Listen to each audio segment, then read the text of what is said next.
जो संसार की नॉलेज है वो छुटकारा पैदा कर देती है संसारिक दृष्टि में। इमेजिन करो जो वचन है, जो वचन की नॉलेज है, जो परमेश्वर की नॉलेज है, वो कितना बड़ा छुटकारा आपकी लाइफ में पैदा कर सकती है। एक एग्जाम्पल मैं आपको देता हूं। बाइबल कहती है कि जब पौलुस को पकड़ लिया गया और पौलुस के ऊपर मुकदमा चलाया गया, तो पौलुस को मालूम था कि ये लोग कुछ खराबी करना चाह रहे हैं। और बाइबल कहती है कि पौलुस को उस देश के लॉ के बारे में मालूम था। और बाइबल कहती है पौलुस ने कहा, मैं कैसर की दुहाई देता हूं, मैं राजे की दुहाई देता हूं।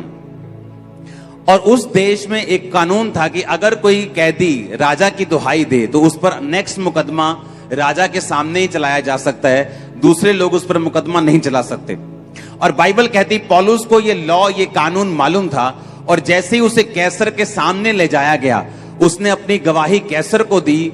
और फिर वहां पर उसने जेल में रह के, बाइबल कहती कैसर की सारी राजभवन की जो पलटन थी, जो हजारों पुलिस वाले थे, सबको मसीह कर दिया, सबको परमेश्वर में लेके आया और हर एक जन यीशु मसीह के वचन को जान गया।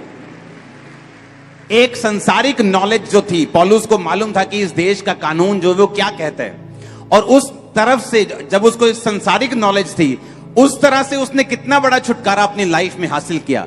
मैं आपसे यह कह रहा हूं कि अगर संसारिक नॉलेज छुटकारा पैदा कर सकती है, तो इमेजिन करो जो परमेश्वर के संविधान की, वचन की, जो हमारा स्पिरिचुअल संविधान है, उसकी नॉलेज हमारी लाइफ में कितना बड़ा छुटकारा पैदा कर सकती है। आमीन।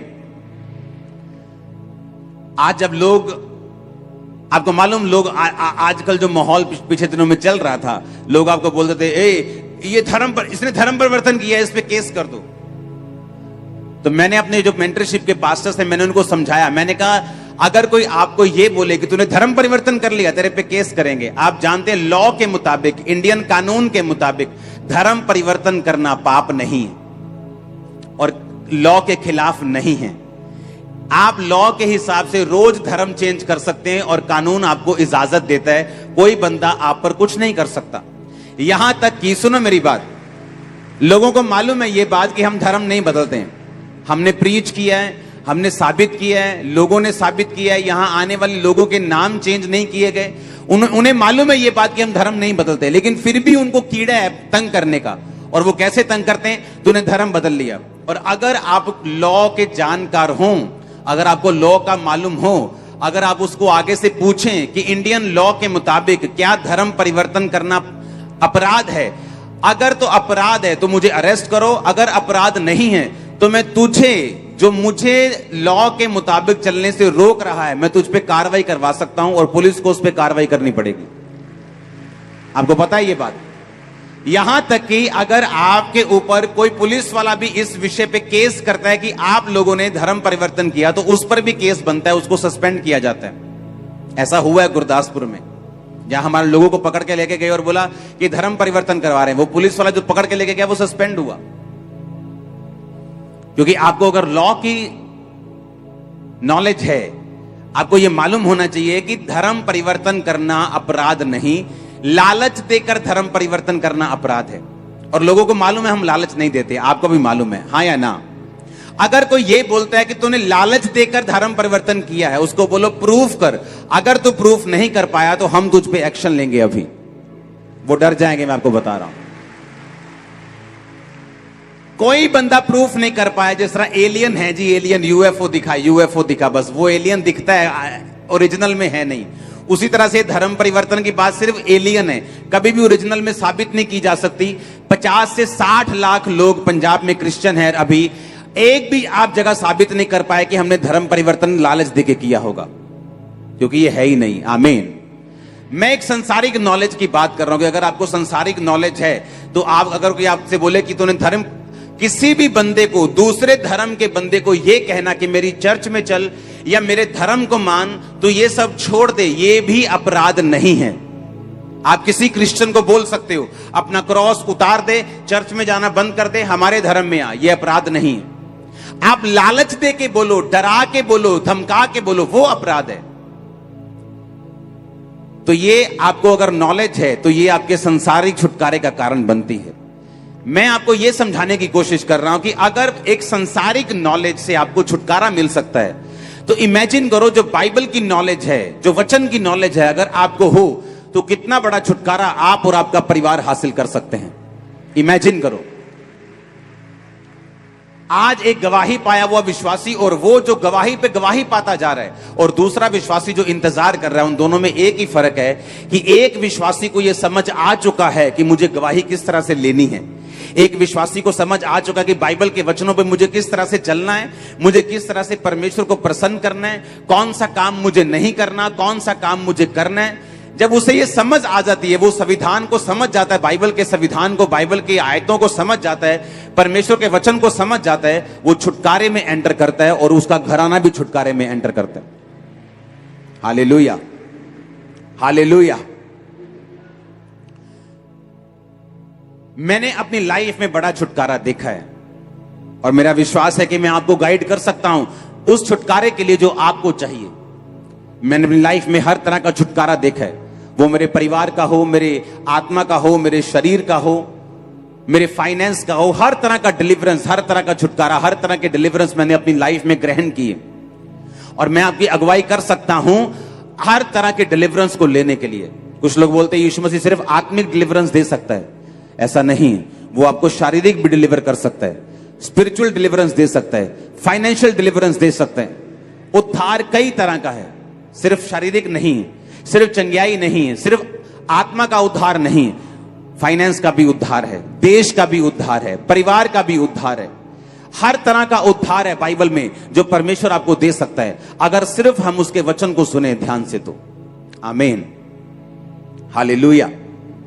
अपने पड़ोसी को बोलो ध्यान से सुनना, अपने पड़ोसी को बोलो ध्यान से सुन। आमीन। जिस छुटकारे की मैं आपसे बात कर रहा हूं, जो छुटकारा आपको चाहिए, मैं आपको बोल चुका हूं कि स्पिरिट में वो छुटकारा आपके अंदर एंटर कर चुका है। ये जस्ट आपके अंदर ग्रो होगा और आप टेस्टिमनीज के साथ वापस आना शुरू हो जाएंगे। अब जो चीज मैं आपको बताना चाहता हूं, अगर आप ऐसे लोगों की बात करें जो बाइबल में हमारे हीरो हैं, जो अब्राहम है, जो दाऊद है, जो सुलेमान है, जो पतरस है, जो पौलुस है, अगर हम उनकी बात करें कि उनकी जिंदगी में जो छुटकारा आया वो किस तरह से आया, नोट करो अपनी बुक में इब्रानियों की पुस्तक 11 उसकी 8 से लेके 19 आयत तक। उसमें लिखा, विश्वास ही से अब्राहम जब बुलाया गया तो आज्ञा मानकर ऐसी जगह निकल गया जिसे मिरास में लेने वाला था, परंतु वह ना जानता था कि मैं किधर जाता हूं, तो भी निकल गया। विश्वास ही से उसने प्रतिज्ञा किए हुए देश में, परदेसी देश में परदेशी के समान रहकर इसहाक और याकूब समेत जो उसके साथ उसी प्रतिज्ञा के वारिस थे तंबुओं में वास किया, क्योंकि वह उस स्थिर नींव वाले नगर की बाट जोहता था जिसका रचने वाला और बनाने वाला परमेश्वर है। बाइबल कहती है कि विश्वास से अब्राहम निकल गया। कहां पर? परमेश्वर ने कहा अपने देश को, अपने परिवार को छोड़ दे और चला जा उस देश को जो मैं तुझे दिखाऊंगा। बाइबल कहती है उसने इंतजार नहीं किया और निकल गया घर से। यह भी मालूम नहीं था कि मैं इधर को जाऊं, उधर जाऊं, इधर जाऊं कि इधर जाऊं। जस्ट इतनी आज्ञा मिली थी कि अपने घर से निकल, अपना बैग पैक कर और निकल जा। जो देश मैं तुम्हें दिखाऊंगा उस देश में चला जा, अपने घर, कुटुंब, परिवार को छोड़ के चला जा।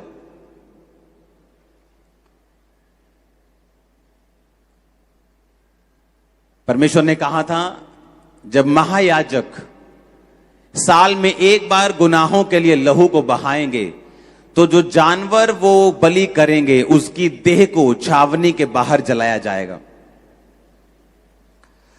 अगर उस जानवर की देह को छावनी के बाहर, शहर के बाहर, बस्ती के बाहर नहीं जलाया जाएगा तो तुम्हारा छुटकारा नहीं होगा। अब्राहम को भी परमेश्वर ने यही कहा, जब तक तू अपने कुटुंब, अपने परिवार, इन लोगों को छोड़कर, अपनी छावनी को छोड़कर नहीं जाता, मैं तेरा छुटकारा नहीं कर सकता। तुझे मिस्र को छोड़ना होगा, पुरानी जिंदगी को छोड़ना होगा, पुराने तौर तरीकों को छोड़ना होगा, तो मैं उस छुटकारे को कर सकूंगा जो मैंने तेरे लिए सोचा हुआ है। अपनी पुरानी जिंदगी में, अपनी पुरानी जिंदगी के रीति रिवाजों में, अपनी पुरानी जिंदगी के तौर तरीकों में रहकर आप परमेश्वर से वो छुटकारा हासिल नहीं कर सकते जिसके लिए परमेश्वर आपको अपने पास बुलाना चाहता है। और बाइबल कहती है जब परमेश्वर ने उसको कहा कि तू अपने कुटुंब को छोड़कर, तो बाइबल कहती है अब्राहम जब बुलाया गया, आज्ञा मानकर ऐसी जगह निकल गया जिसे मिरास में लेने वाला था, पर नहीं जानता था कि मैं किधर जाता हूं।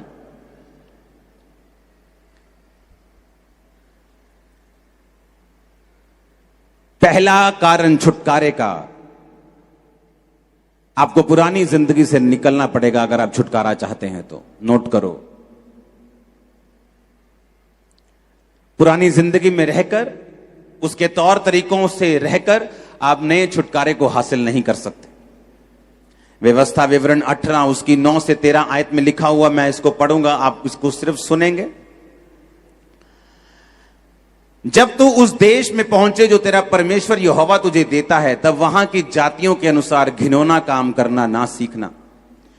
तुझ में ऐसा ना हो कोई अपने बेटे या बेटी को बलि करके चढ़ाए, या किसी से भविष्य पूछे, या शुभ अशुभ मुहूर्तों को माने, या टोने और तांत्रिक, या भविष्य पूछने वाले, या भूत को साधने वाले, या भूत को जगाने वाले लोगों के पास जाएं।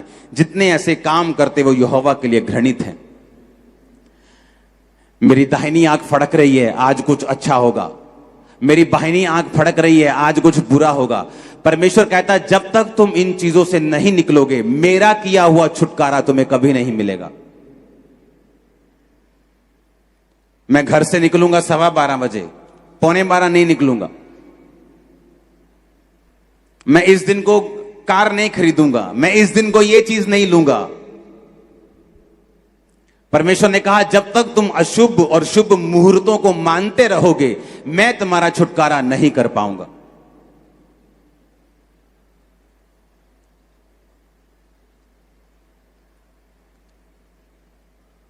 ये शाम को नहीं काटना, शाम को ये सफाई ना करना, सुबह को ये करना, दोपहर को ये करना, शाम को ये करना।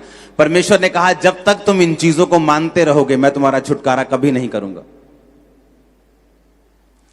उसने कहा अब्राहम मैं तुम्हें छुटकारा देना चाहता हूं, लेकिन तुझे अपने कुटुंब को छोड़कर निकलना पड़ेगा, क्योंकि जब तक तू इन लोगों में रहेगा तुझे इन्हीं के अनुसार चलना पड़ेगा, और जो मैं तेरी जिंदगी में करना चाहता हूं मैं नहीं कर पाऊंगा। क्योंकि परमेश्वर जो उसकी लाइफ में करना चाहता था, उसके लिए उसको यह मालूम होना चाहिए था कि सर्वशक्तिमान परमेश्वर ने ही मुझे यह बड़ा छुटकारा दिया है। जहां अब्राहम रहता था उस देश के लोग बहुत बुद्धिमान समझे जाते थे। वो आपके सिर को देखकर आपका भविष्य बता देते थे। तो परमेश्वर को मालूम था कि जब तक अब्राहम इन लोगों में रहेगा, मैं अब्राहम को ब्लेस नहीं करूंगा। कई बार मैं आपको बता चुका हूं कि मेडिकल साइंस, डॉक्टर्स परमेश्वर ने खड़े किए हैं। बाइबल बताती है, पौलुस ने कहा तिमुथियुस को अपने पेट के बार बार बीमार होने दाखरस काम मिलाकर, बाइबल बताती है यीशु मसीह ने कहा बीमार को वैद्य की जरूरत है। इसीलिए परमेश्वर ने कहा बीमार को वैद्य की जरूरत है। अगर परमेश्वर को यह बोलना होता कि बीमार को वैद्य की जरूरत ही नहीं है, वो सिर्फ मेरे पास आए, ऐसा नहीं।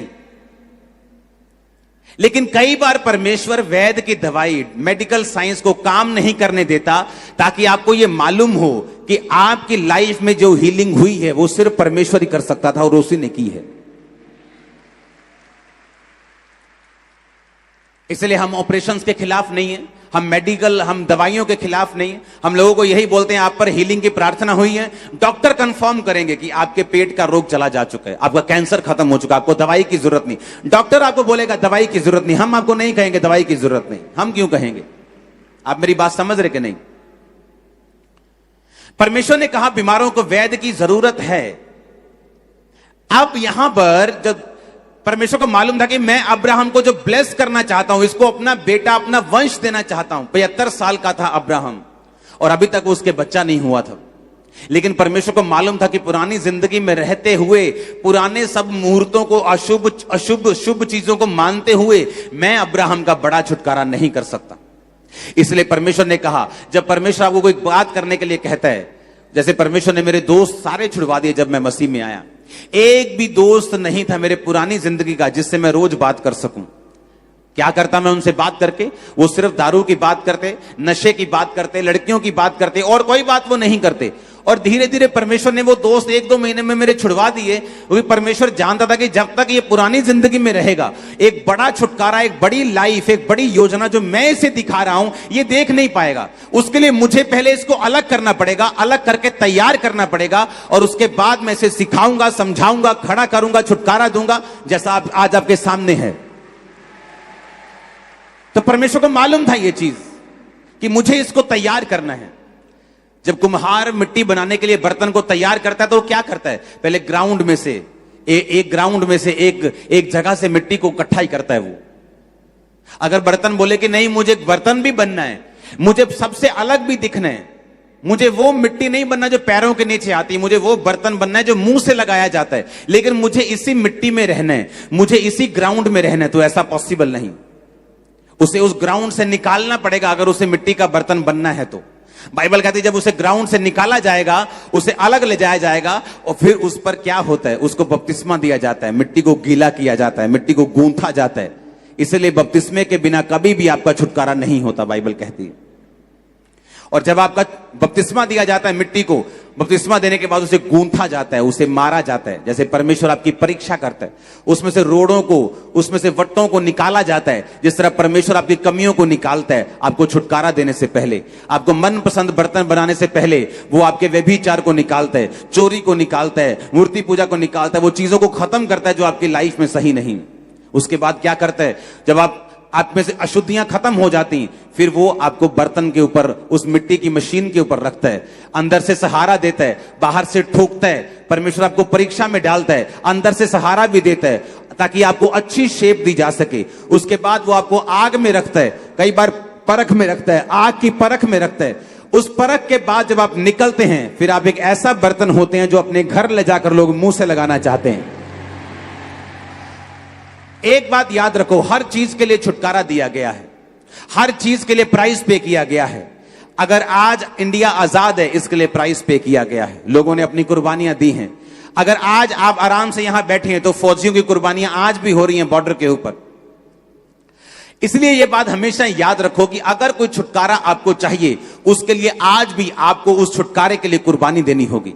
आपको अपने टाइम की, अपनी विल की, अपनी इच्छा की, क्योंकि आप उसी ग्राउंड में रह के, उसी दुनिया में रह के, उन्हीं दोस्तों में रह के, उन्हीं रिश्तेदारों में रह के आप परमेश्वर के बड़े छुटकारे को अपनी जिंदगी में हासिल नहीं कर सकते। परमेश्वर ने क्या कहा? परमेश्वर ने कहा तुम में कोई ऐसा ना हो जो अपने बेटे या बेटी को बलि चढ़ाए, भविष्य पूछने वाला हो, शुभ अशुभ मुहूर्त को मानने वाला हो, तो मैं तुम्हारा छुटकारा फिर नहीं कर पाऊंगा। हालेलुया। औरतों को आदत होती सबसे ज्यादा ये चीजों को मानने की, और इसलिए सबसे ज्यादा बंधन भी उन्हीं की जिंदगियों में रहते हैं। परमेश्वर ने कहा जब तुम मसीह में हो, सब कुछ नया हो चुका है। तुम 12:15 निकलोगे या 11:15, तुम्हारे लिए ब्लेसिंग होगी। तुम जिस मर्जी वार को निकलोगे, ब्लेसिंग होगी। जिस मर्जी वार को जो मर्जी खाओगे, ब्लेसिंग होगी। वो आमीन ऊंचा चाहिए। हालेलुया।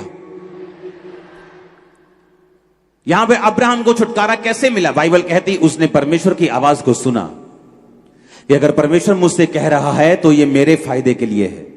वो मुझे दुखी नहीं करना चाहता, वो मुझे बोर नहीं करना चाहता, वो मुझे तंग नहीं करना चाहता, पर वो मेरी जिंदगी में बड़ा छुटकारा देना चाहता है। इसलिए परमेश्वर ने कहा तुम्हारी सोच में, मेरी सोच में जमीन और आसमान का फर्क है। तुम्हारे काम करने के तरीकों, मेरे काम करने के तरीकों में जमीन और आसमान का फर्क है। इसलिए हमें उसी के अनुसार चलना है जो परमेश्वर कहता है, जो वचन कहता है। अगर हम उसी चीज के अनुसार चलेंगे तो बड़ा छुटकारा आप पाने वाले यीशु मसीह के नाम में। हालेलुया। दूसरी बात, छुटकारा उनको मिलता है। दूसरा पॉइंट यह है आज की मीटिंग का, छुटकारा उन लोगों की जिंदगियों में हासिल होता है जो परमेश्वर की योजना को अपनी जिंदगी के छुटकारे से भी ज्यादा बड़ा स्थान देते हैं। अब्राहम को मालूम था कि परमेश्वर ने उसे बेटा देने के लिए बुलाया है। अब्राहम को मालूम था कि परमेश्वर ने उसके वंश को बढ़ाने के लिए बुलाया है। पर बाइबल कहती एक समय ऐसा आया जब अब्राहम को यह शक रूपी विश्वास हो गया कि अब उसके बेटा नहीं हो सकता। और जब दूत ने कहा कि अगले साल तेरे बेटा होगा, उसने कहा अब मुझसे मजाक ना कर, मेरी पत्नी जो बहुत बूढ़ी हो चुकी है, जिसका मासिक धर्म बंद हो चुका है, अब हमारे संतान नहीं होगी, लेकिन हम परमेश्वर में ही हैं, हम भागे नहीं हैं, हम दौड़े नहीं हैं, हम यहोवा से दूर नहीं हुए, हम अपने देश में वापिस नहीं गए। हालेलुया।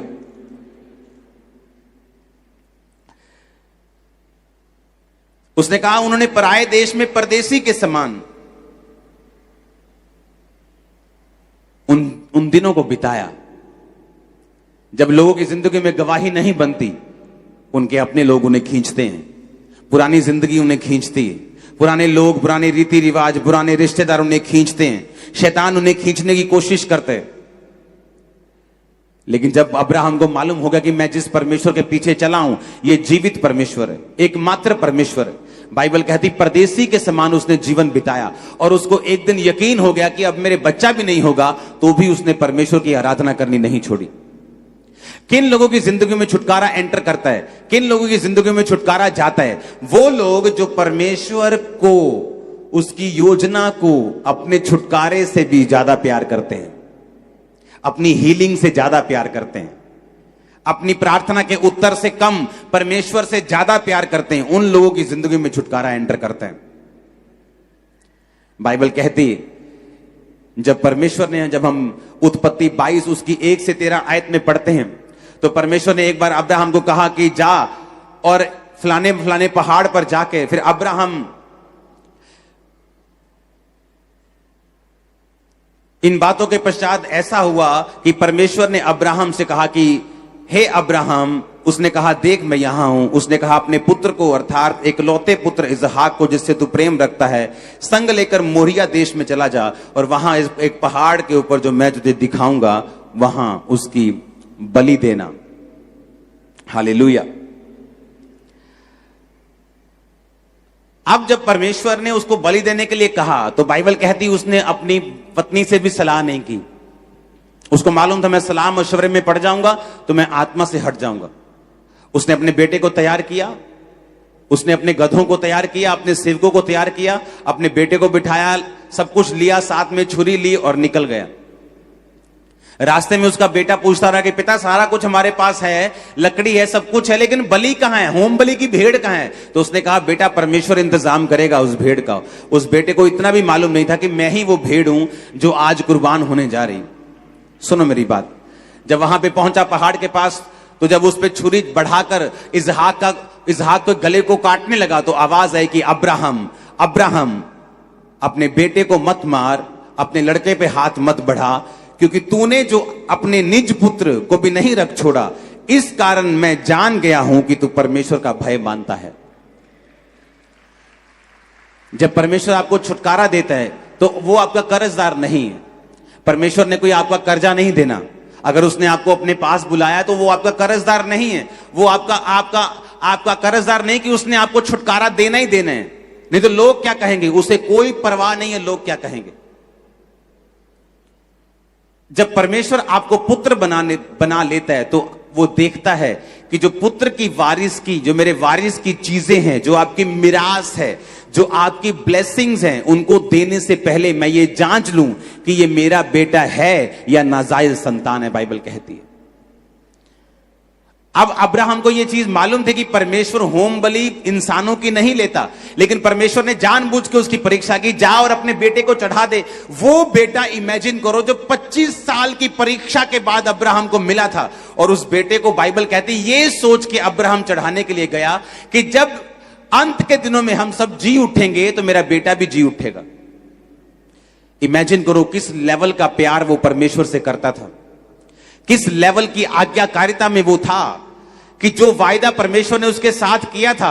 जब उसकी जिंदगी में 2 बड़े इंसिडेंट ऐसे हुए, एक बच्चा होने से पहले, एक बच्चा होने के बाद, जब उसे लगता था कि ये चीजें खत्म हो जाएंगी और ये वायदा पूरा नहीं होगा, तब भी उसने परमेश्वर के साथ चलना छोड़ा नहीं। और बाइबल कहती है जब वो छुरी चलाकर उसे मारने लगा तो परमेश्वर ने कहा आज मैं जान गया हूं कि तू मुझसे प्यार करता है, आज मैं जान गया हूं।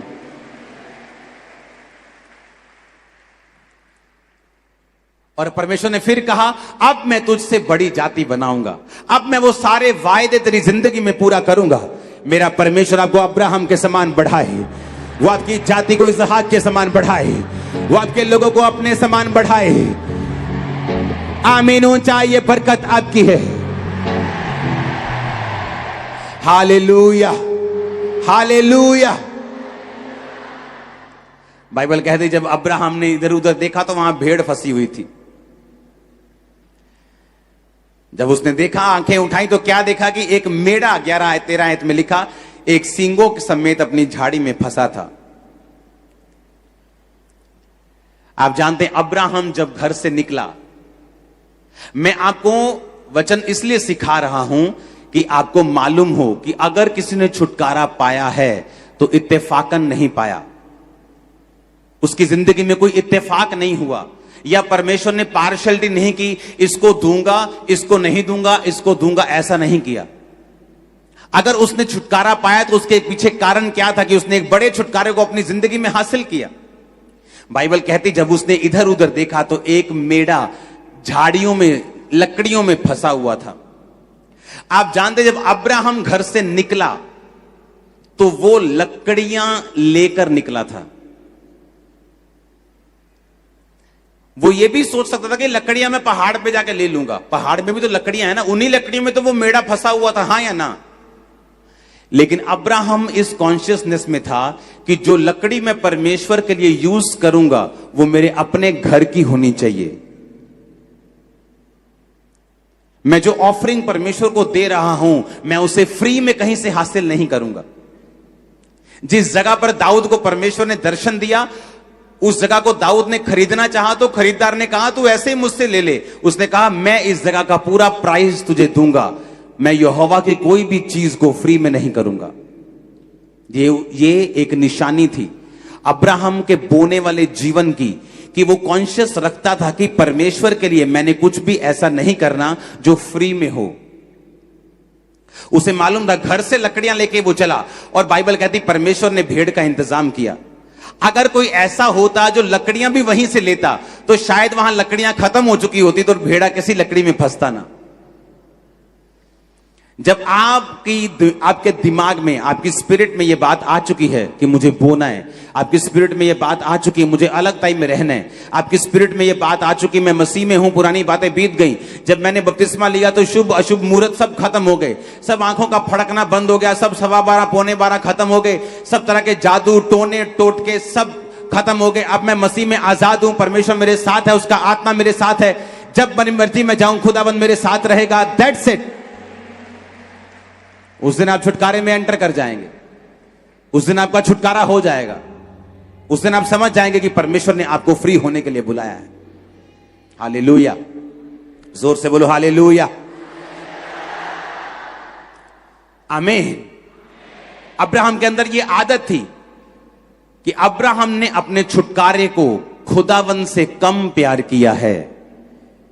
आज अगर मैंने छुटकारा हासिल किया हुआ है, यहां बैठा हूं, तो मेरी ये टेस्टिमनी है कि मैंने अपने छुटकारे से पहले परमेश्वर से प्यार किया है। एक समय था जब मैं अपने छुटकारे के लिए परमेश्वर को बड़ी ताने मैंने देता था कि परमेश्वर तू लोगों का छुटकारा कर देता है, मेरा नहीं करता, तू लोगों को हील कर देता है, मुझे नहीं करता, मैं भी सेवा करता हूं लेकिन तू मुझे टच नहीं करता, मैं भी सेवा करता हूं लेकिन तू मुझे हील नहीं करता, मैं प्रार्थना करता हूं लोग चंगे हो जाते हैं, मैं मीटिंग करवाता हूं दूसरे लोग टेस्टिमनीज दे जाते हैं, मेरे सामने लोग आके अधरंग से ठीक हो जाते हैं, फिर चर्च आना शुरू कर देते हैं, लेकिन मेरा छुटकारा तो नहीं करता।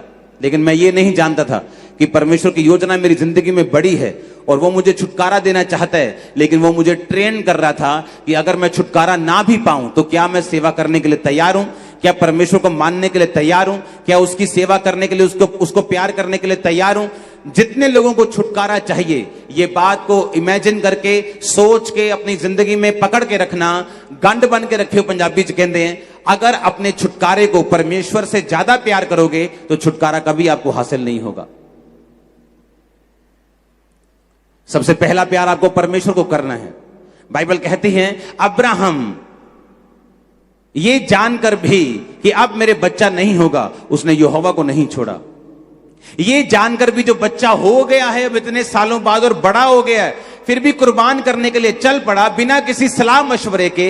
यह साबित करता है कि अब्राहम परमेश्वर से प्यार करता था। तीसरा पॉइंट लिखो अपने कॉपी और पेन में।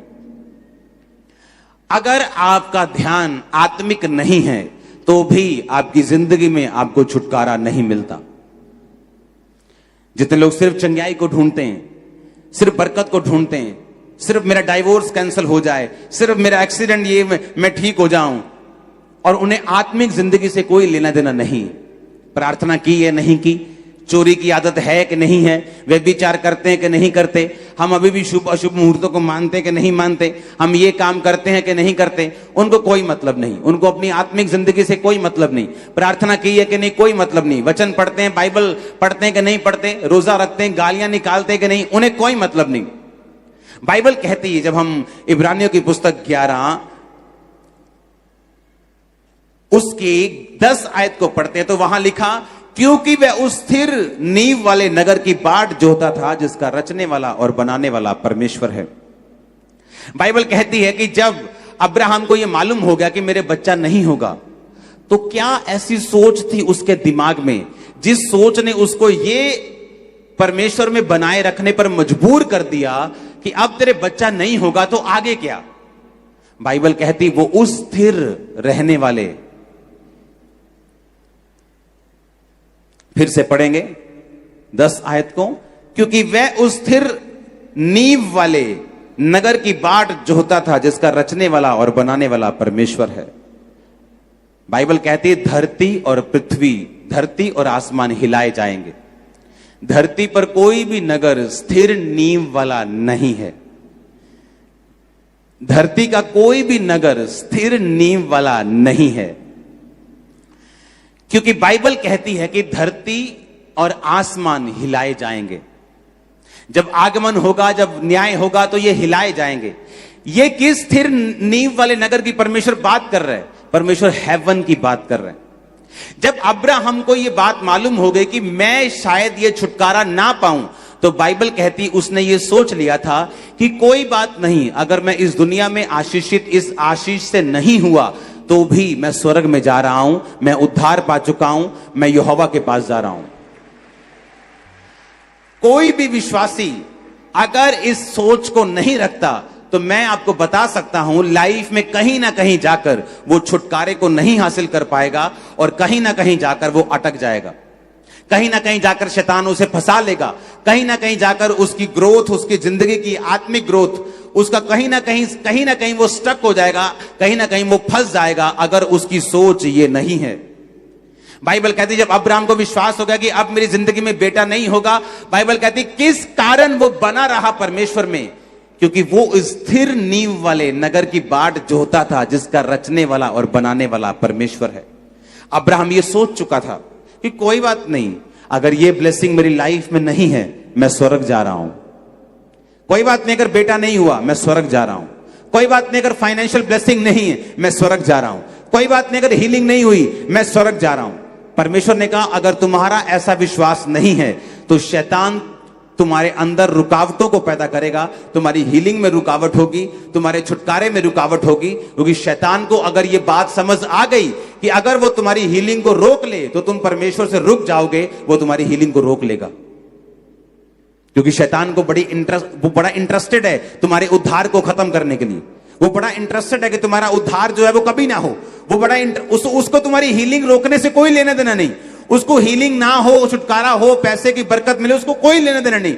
वो इन चीजों को रोकता है ताकि तुम्हारे उद्धार पर चोट कर सके, तुम्हें परमेश्वर से दूर लेके जा सके। और बाइबल कहती अब्राहम इसीलिए बना रहा क्योंकि उसका जो दिमाग था वो उद्धार की ओर था, वो मुक्ति की ओर था, कि वो उस स्थिर नींव वाले नगर की बाट जोता था। पढ़ेंगे उस आयत को, जिसका रचने वाला और बनाने वाला परमेश्वर है। आमीन। मैं आपको फिर कह रहा हूं, अगली आयत में लिखा विश्वास से सारा ने बूढ़ी होने पर गर्भ धारण करने की सामर्थ पाई। सामर्थ तब काम करती है जब आपके अंदर फेथ होता है। फेथ सिर्फ यही नहीं, विश्वास सिर्फ यही नहीं कि एक दिन प्रभु मुझे चंगा करेगा या उसके कोड़े खाने से मैं चंगा हो चुका हूं। विश्वास इसको भी कहते हैं, वो चंगा करे ना करे वो मेरा परमेश्वर है, मैं स्वर्ग जा रहा हूं, मैं उद्धार पा चुका हूं, मैं परमेश्वर की संतान हूं। आमीन। और जब आप ऐसा विश्वास रखते हैं, जब आपका विश्वास अटल है, आपने परमेश्वर में जीने और मरने का फैसला कर लिया है, आप भी सामर्थ पाएंगे इम्पॉसिबल चीजों को पॉसिबल करने की। वचन कहता है सारा ने सामर्थ पाई गर्भ धारण करने की। मैं आपको सामर्थ देता हूं यीशु के सामर्थी नाम में सब कुछ धारण करने की। मैं अनॉइंट करता हूं आपको यीशु मसीह के सामर्थी नाम में सारा की तरह ब्लेसिंग लेने की सामर्थ को आपकी लाइफ के ऊपर रिलीज करता हूं। आमीन हो जाए बरकत तुम्हारी है चर्च। Hallelujah hallelujah. याद रखो मेरी बात को कान खोलकर सुनना। दुनिया की हर ब्लेसिंग आप लोगों के लिए बनाई गई है। दुनिया की हर बेस्ट चीज तुम्हारे लिए बनाई गई है।